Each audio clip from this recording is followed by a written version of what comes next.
Baru-baru ini ramai diperbincangkan sebuah Toyota Veloz terbaru mengalami kecelakaan.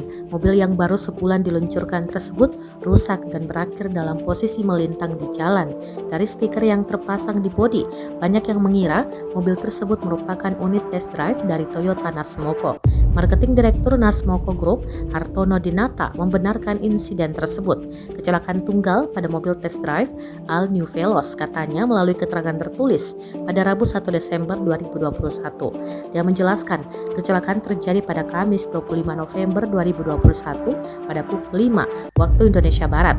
Toyota Veloz dengan plat nomor H1203WS itu dikemudikan salah satu driver delivery unit Nasmoko yang bernama Eko Budi Mulyono. Insiden bermula saat driver melintas di daerah Kaligawe, Kota Semarang.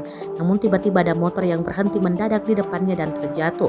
Beruntung tak ada korban jiwa dalam insiden tersebut. Eko yang mengendarai unit test drive Toyota Veloz seorang diri tak mengalami luka berarti.